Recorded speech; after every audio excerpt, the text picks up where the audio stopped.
نستقبل الشاب مهدي الربيعي بالصلاة على محمد وآل محمد.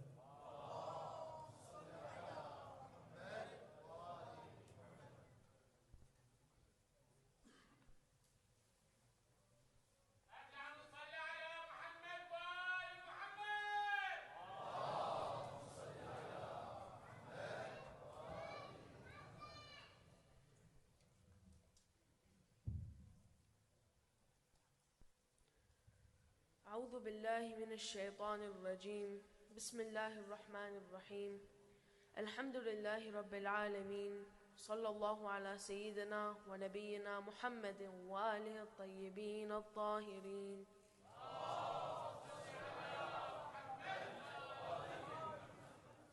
Assalamu alaikum, dear brothers. عظم الله وجوركم with the martyrdom of Sayedah Fatimah Al-Zahra alayhi salam. Alhamdulillah, all of us had the opportunity to attend today's Majlis, to gain further knowledge about the wonders of the Ahlulbayt. So let us seize this opportunity and start with a loud salawat ala Muhammad wa ali Muhammad.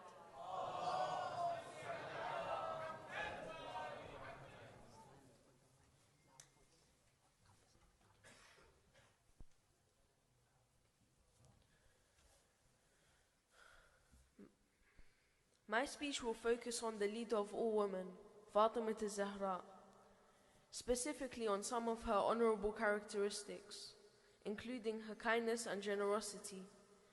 Fatimah Al-Zahra had many great characteristics, showing us that she was a young woman whose character we should take as an example when trying to develop our own. Let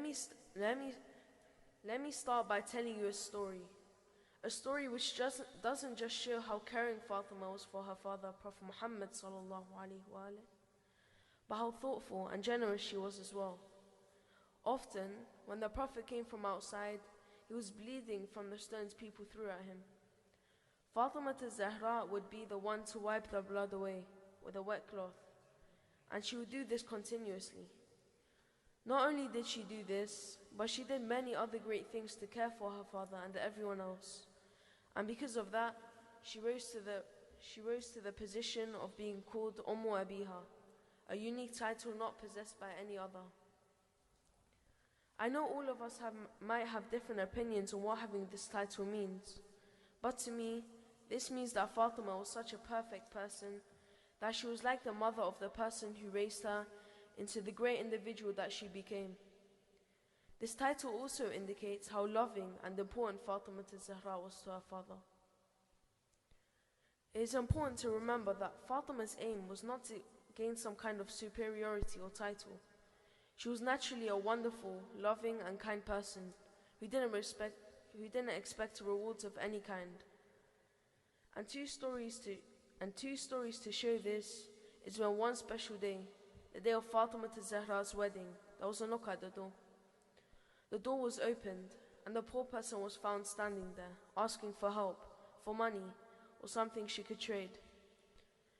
At the time, it was normal to trade belongings in order to gain something that you really needed. Therefore, the poor person at Fatima Al-Zahra's door was asking for any object that they may have had of value. However, Fatima didn't have anything to give, as all she had of value was the wedding dress she was going to wear that day. And so she made the decision to give the poor person her wedding dress. This decision is not one many would have made.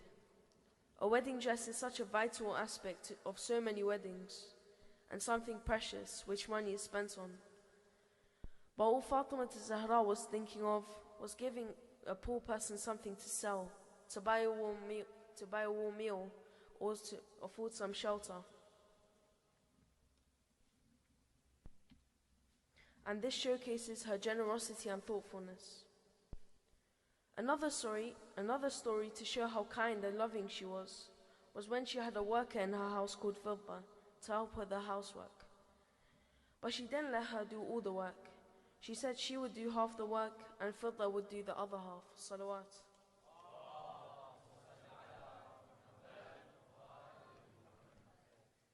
Fatima Al-Zahra was a very kind and loving woman. But at the time, there existed some extremely ignorant and selfish people. and they killed her for no other reason than the need for power, which is extremely wrong. But evil people like this didn't care about anyone but themselves. Even though she was so kind to everyone, they still hated her. But she didn't mind what other people thought about her, as long as she knew she was setting the right example and doing the right thing. This is why I recommend all of you to take Fatimah Al-Zahra as an individual who you look up to. Because imagine a world where everyone is naturally kind and generous. It will be a perfect world. But unfortunately, there are always going to be bad people in the world, and we can't force them to be good. It's them who need to make the change for themselves.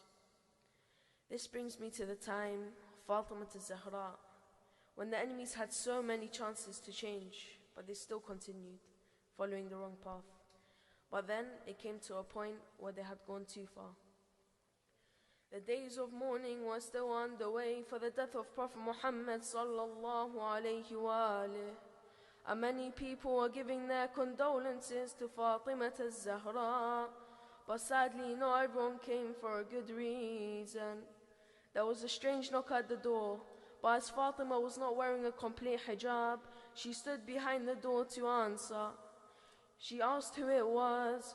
3 men stood behind the door, men who had previously claimed to be the followers of Prophet Muhammad and friends of his. They were demanding for Imam Ali to come out and grant them his allegiance, and if the door was not opened, they threatened to burn the house to the ground. Fatima refused to open the door, so they started hitting the door until it crashed open, crushing Fatima underneath and breaking 2 of her ribs.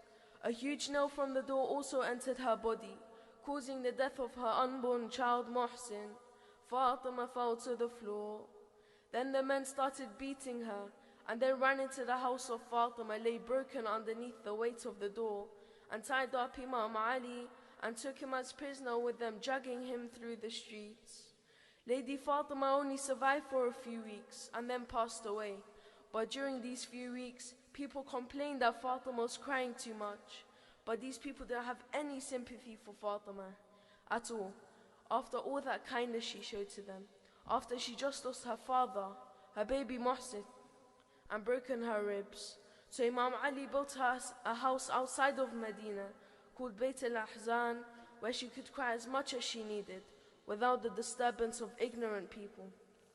Inna lillahi wa inna ilayhi raji'un. Brothers and sisters, please open your hearts and raise your hands in dua. Now is the moment when du'as are accepted, inshallah.